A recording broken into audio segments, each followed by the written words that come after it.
A double agent of a world-ruling cabal has a message for all of us. Prepare for a world of superheroes. And then to finish off Season 17 of Dead Rabbit Radio, we take a look at a bizarre and very interesting conspiracy theory.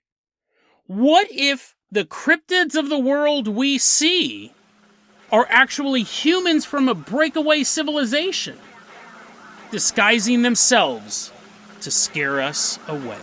Today on Dead Rabbit Radio.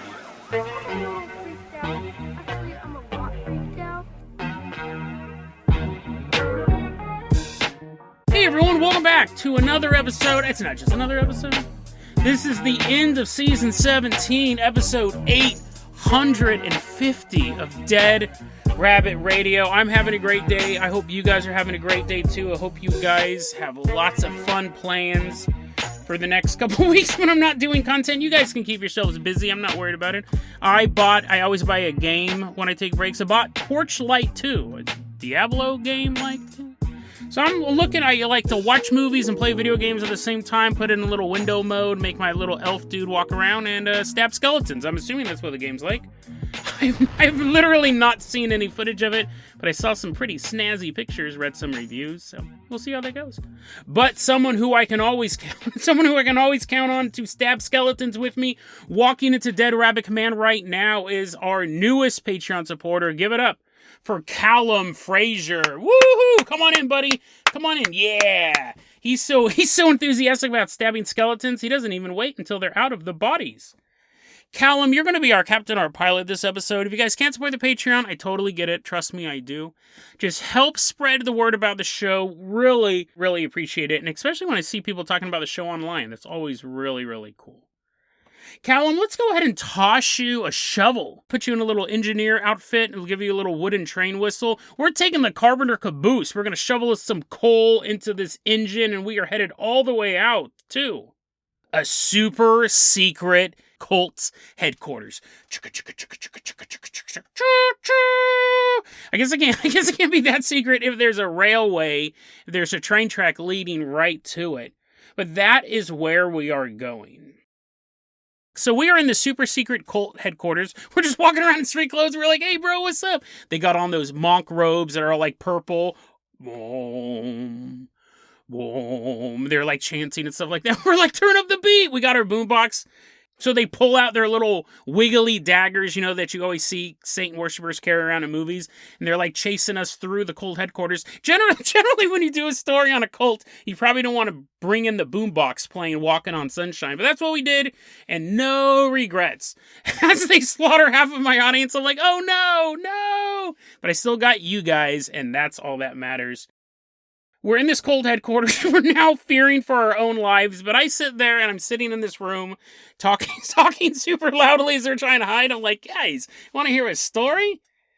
This super secret cult I found out about because this dude has decided to expose the machinations of this world-dominating group. Here we go, in a nutshell. On October 1st, 2021... this prophecy has been allowed to leave the hallowed halls of this nameless group and reach the ears of us mere mortals. An advanced quantum AI has been created. This quantum AI computer that sounds an awful lot like an adult man making noises with his mouth in a haunted closet has predicted a new leap in humanity. As the quantum AI is going through all of the internet, it becomes a Gooner. It's just watching porn all the time. They're like, can we reprogram it so it can't access Pornhub? Thank you. Now the artificial intelligence is like reading world text. It's looking for pictures of boobs in National Geographic. A Gooner till the end. This AI has realized the path of humanity, where we are headed as a people.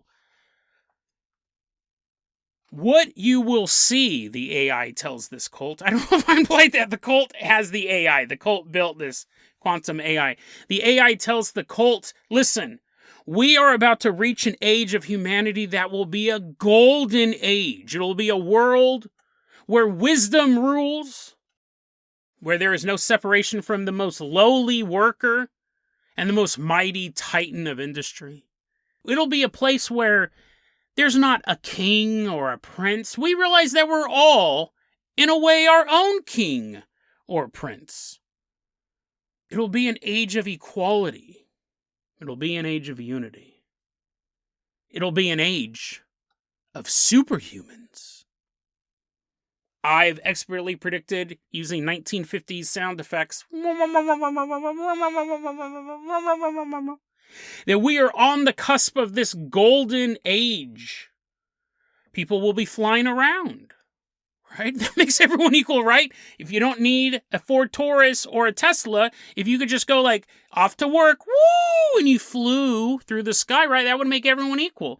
Pretty dope, the AI, I'm sure, said. You'll see humans that have the ability to shoot electricity out of their hands. That's how they're powering their Teslas. Super strength, you'll have humans out there just be able to pick up the Tesla and just throw it to work, and then they just walk to work and go, the carpooling sure is nice nowadays. And then also a very common superpower that humans, all humans, right? 7 billion and counting, invisibility. So then you just don't go to work. You just don't go to work at all. You just stay home. And then when your boss is like, hey, Johnson, where are your reports? You're like, I was there. I was just invisible. You didn't see me. You didn't see me. But I did show up there. And also, I'm sorry for throwing your car through the window last week. And the AI goes, this is the future of humanity. But the problem is that the Cabal doesn't want that. They want us living in misery. They want us not able to throw cars or fly around. How are you going to make money, you oil companies, if I have the ability to electrocute you if you raise the gas prices? I go, eat. But then you can shoot me with electricity too. And we could just turn invisible and run around each other super fast. That wasn't one of the superpowers, but I'm adding that.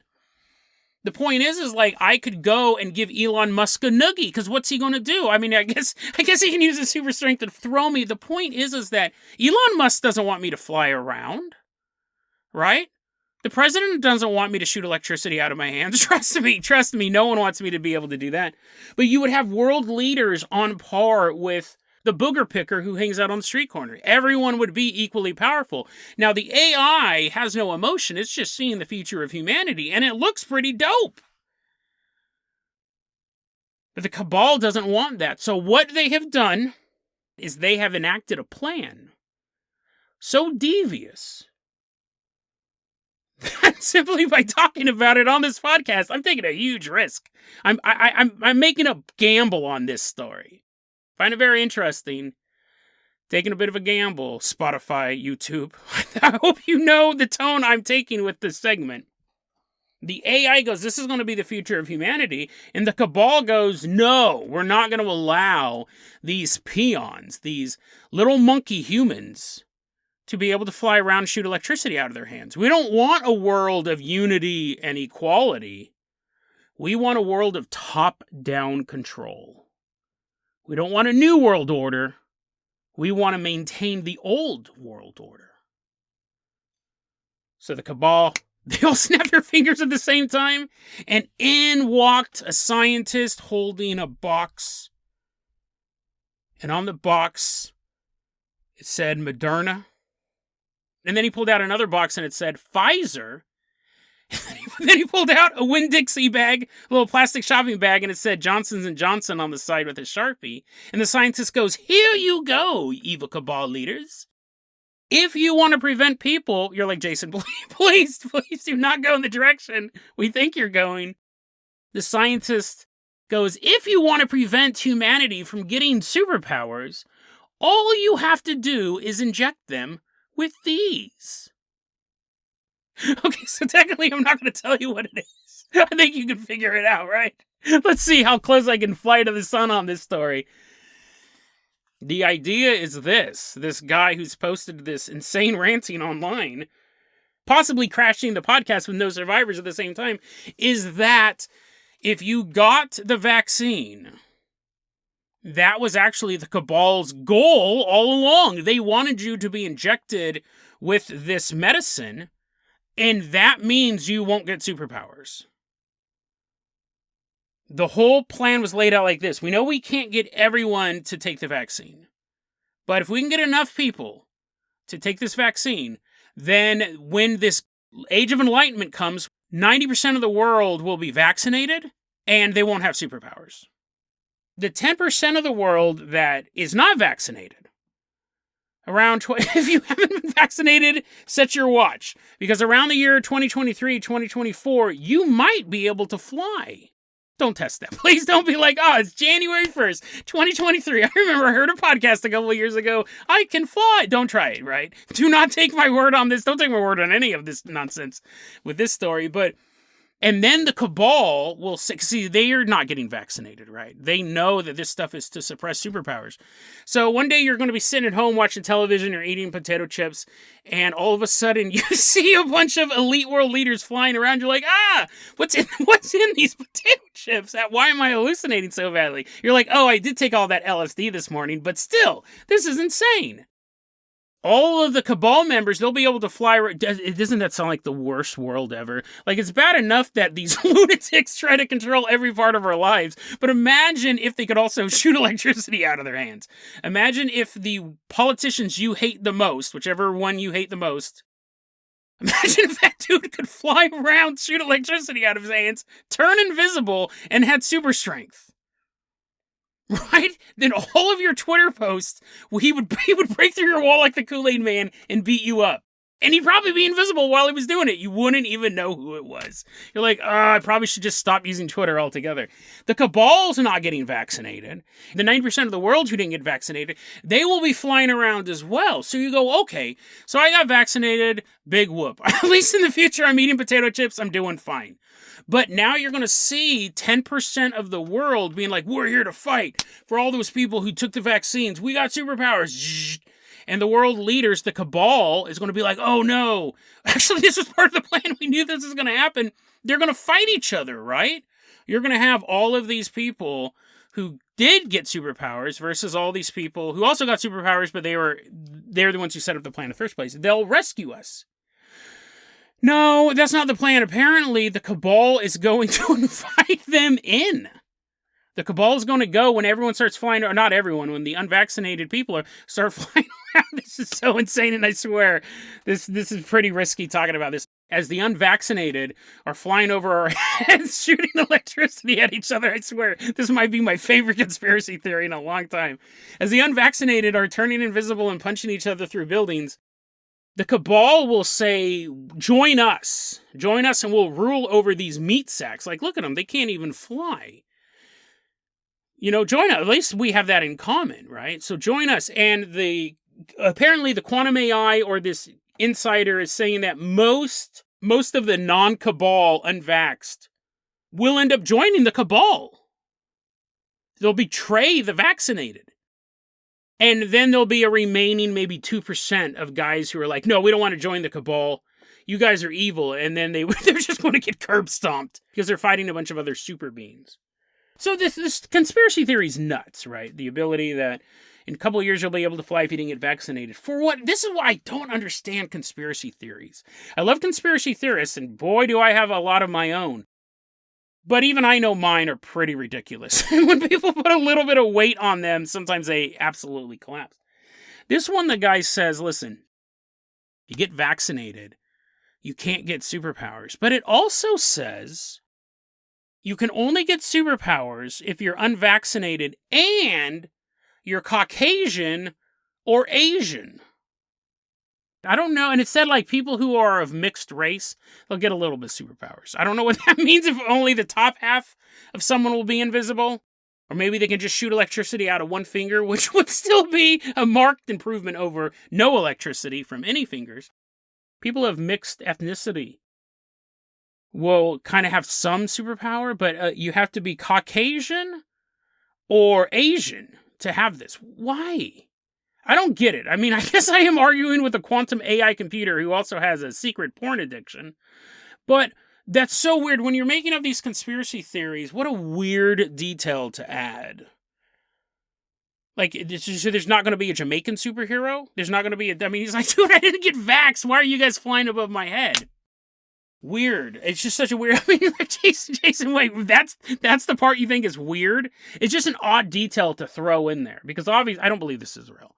I don't believe this is real at all. So if it's not real, that'd be like me going, here's a story of E.T. It's about a young boy named Elliot meets this alien from another planet, and the alien hated Italians. You're like, wait. Why'd you add that last part? Why'd you add that last part about the alien hating Italians?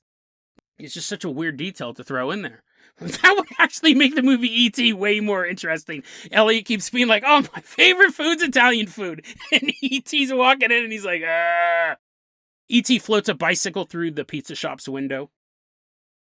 So yeah, there is my story. I really hope, I'm taking a risk. I saw this the other day and I thought it was really insane. I don't know how hardcore the podcast and the YouTube is regulating anti-vax, COVID conspiracy stuff. I'm thinking that is over. But we will find out. We will find out if this episode gets removed or if season 18 never commences. But what an insane conspiracy theory. I just wonder, what is this, like a creative writing exercise? Does this person actually believe it? Who knows? Such weird details. Although I can't keep complaining about his details when I added the fact that the computer was addicted to watching humans have sex. Callum, let's go ahead and toss you the keys to the Carpenter copter for the last time this season. We are leaving behind this quantum AI's goon cave. We are headed all the way out to the Pacific Northwest. I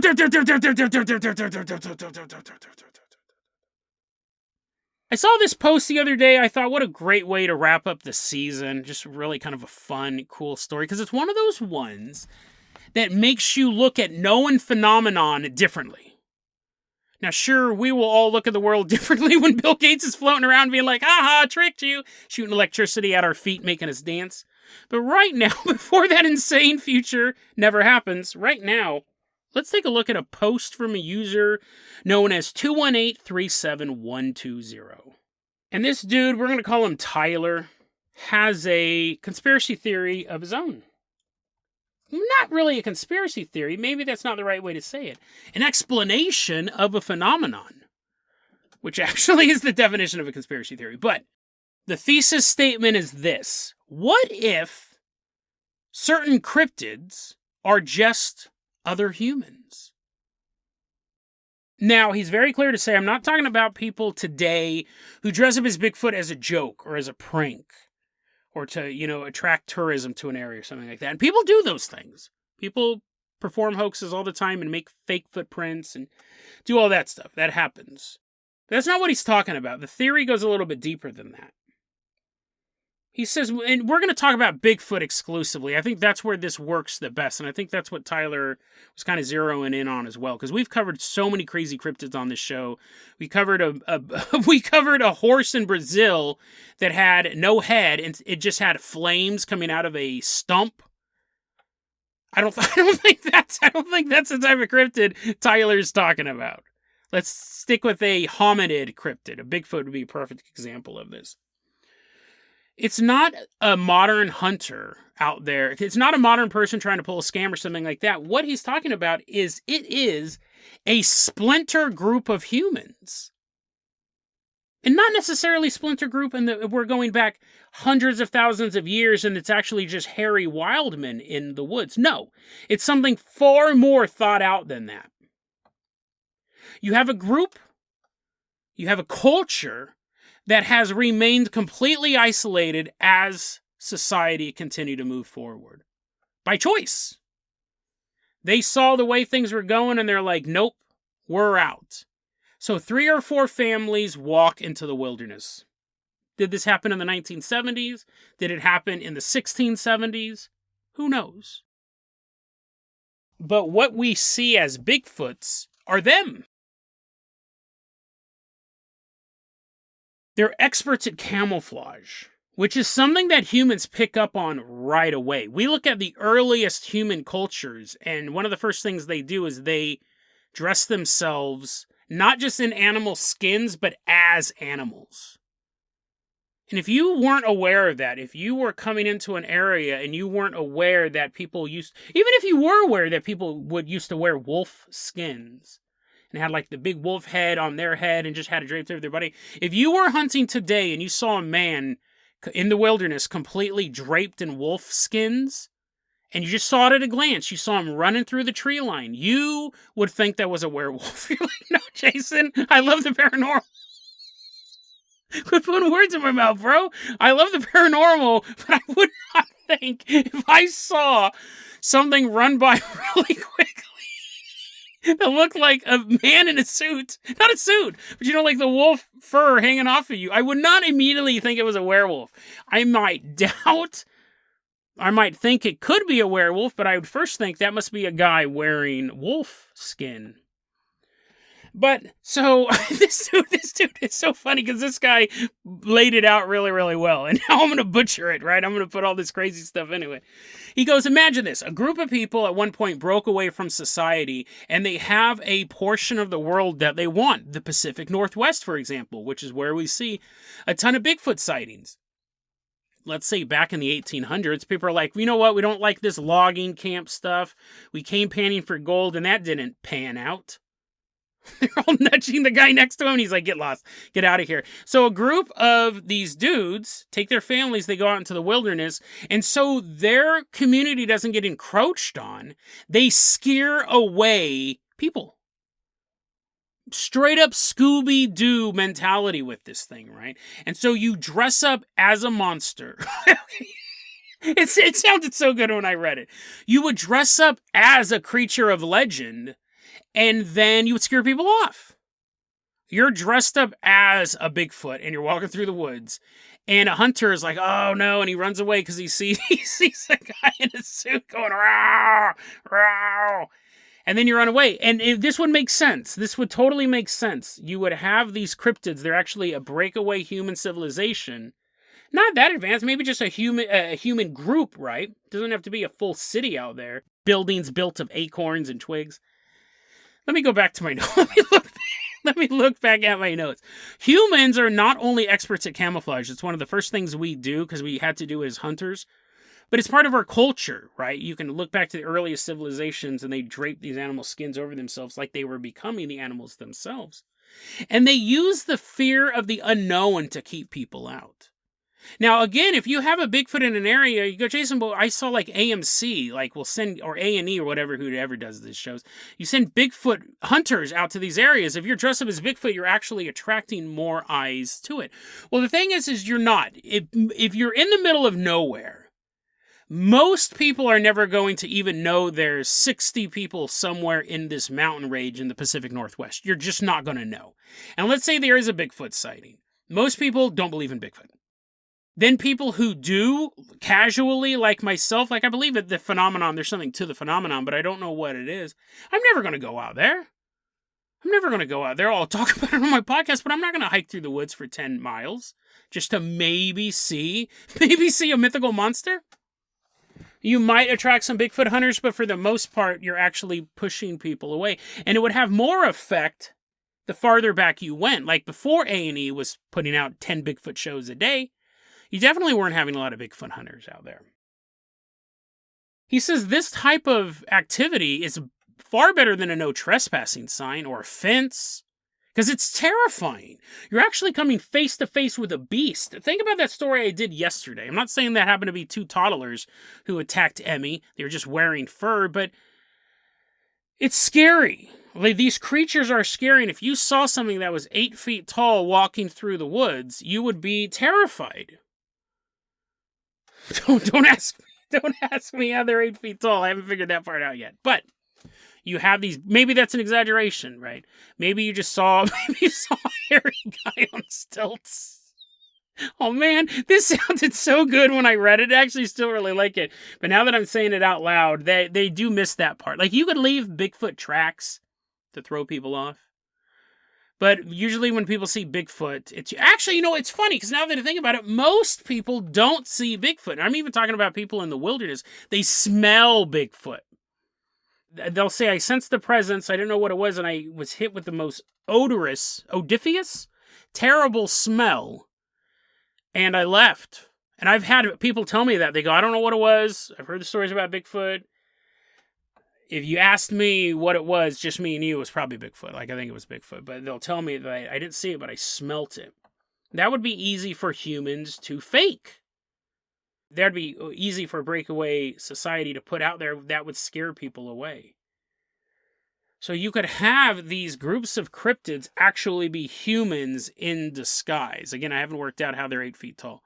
But that aside, that most notable thing about Bigfoot, the fact that he's massive aside, is a really interesting conspiracy theory. And Tyler went to do some more research on it. He said, he looked it up. He goes, you need a minimum of 160 people to have okay levels of diversity for multiple generations.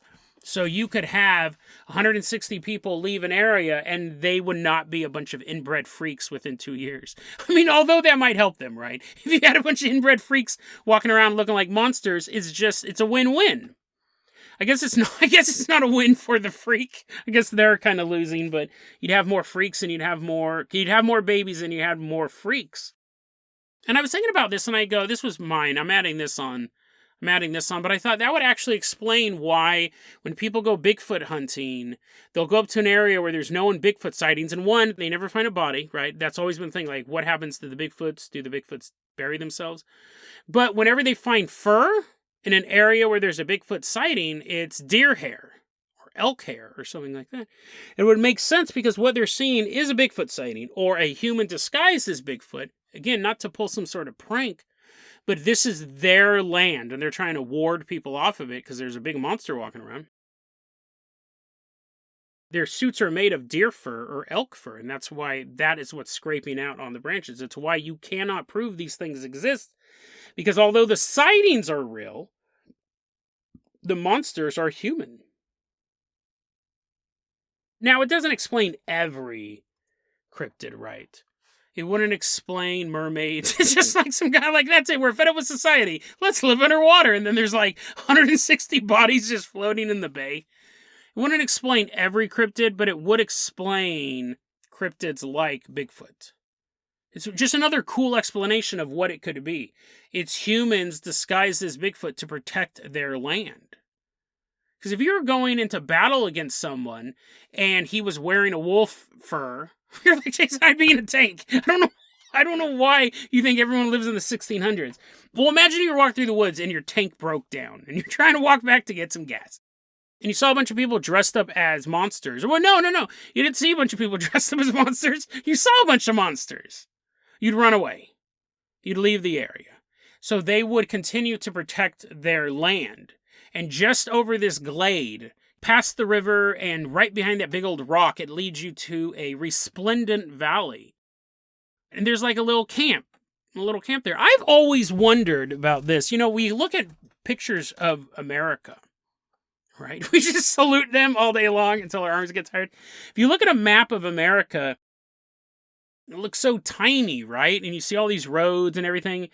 I wonder, because we always find like lost tribes in the Amazon. We'll wrap it up like this. We always find like lost tribes in the Amazon.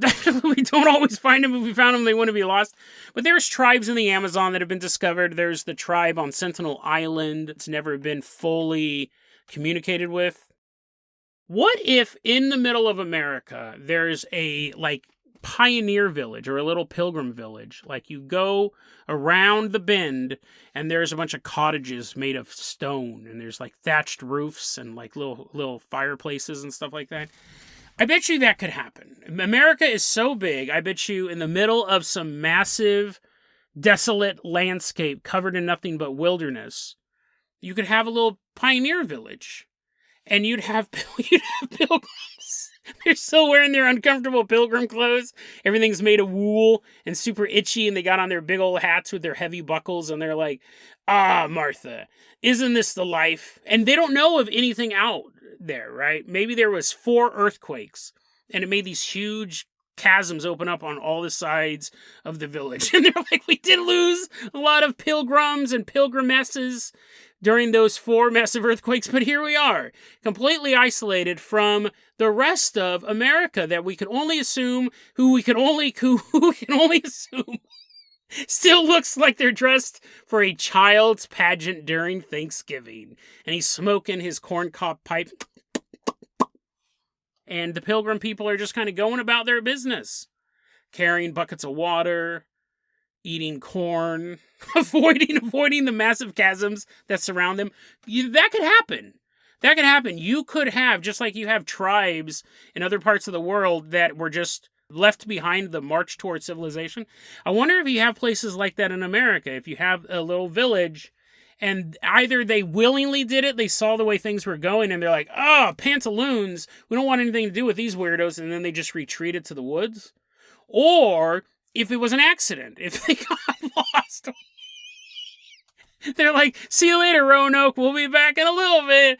And everyone left and they formed another city. And they're like, oh, dude, this city will be our winter city because it gets too cold on the East Coast. And then they're like, hey, did anyone make a map back home?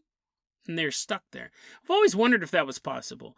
And now I got this third theory to look at. That maybe that's true. Maybe a bunch of pilgrims did get lost. Actually, Tyler did not say this. Maybe a bunch of pilgrims just walked out into the wilderness one day. And they liked it out there. They didn't have to like shine their boots all the time. And they took off those big heavy hats. And they're just like leaning against trees. And they're like, dude, this is life. Maybe we should just live in the wilderness. And then they're there for a while, right? Everything's just totally fine. And then some dudes like are walking through the woods. And they're like, hey, what's up, Pilgrim Bros? And they're like, oh man, those dudes are super lame. We don't want to have anything to do with them. So they scare them off, they shoot muskets at them and stuff like that, and then they're like, okay, now the feds are looking for us. They go deeper into the woods. And they go, how do we not get caught anymore? And some guy's sitting there with his corncob pipe. He strokes his beard, and he's like, and he keeps stroking it. He strokes it for 100 years, and his beard becomes so long, it wraps around his body. They're like, dude, are you ever going to come? We've been waiting for you to come up. You said you had the answer. You've just been stroking your beard for 100 years. We've been feeding you and wiping your butt this whole time. You've done nothing else. And then he stands up and he goes, ta-da! He's all furry. And he goes, we just all have to do this. We just have to pretend that we're furry monsters in the woods because no one wants to mess with furry monsters, right? And the pilgrims start clapping, and the dude's like, yep, I know, guys, keep laying it on me. I just became the world's first Bigfoot. That doesn't explain the Yeti, that doesn't explain the Yowie in Australia, but it may explain the existence of our furry friend in the Pacific Northwest. So the next time you hear someone talk about Bigfoot or pilgrims, sit them down and let them know America's real history. That at one point, some pilgrims got lost, opened fire on some nerds, and then grew their beards so long they became the beasts of legend. And if they disagree with you, just look them in the eyes, shoot electricity at them, and fly away. Because nowadays, the truth is what you make it.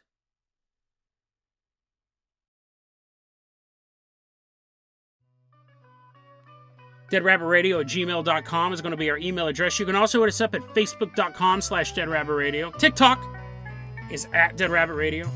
Dead Rabbit Radio is the daily paranormal conspiracy and true crime podcast. You don't have to listen to it every day, and I'm so glad you listened to it today. Have a great time. I will be back April 5th with more episodes of Dead Rabbit Radio. I love you guys. Have a great one.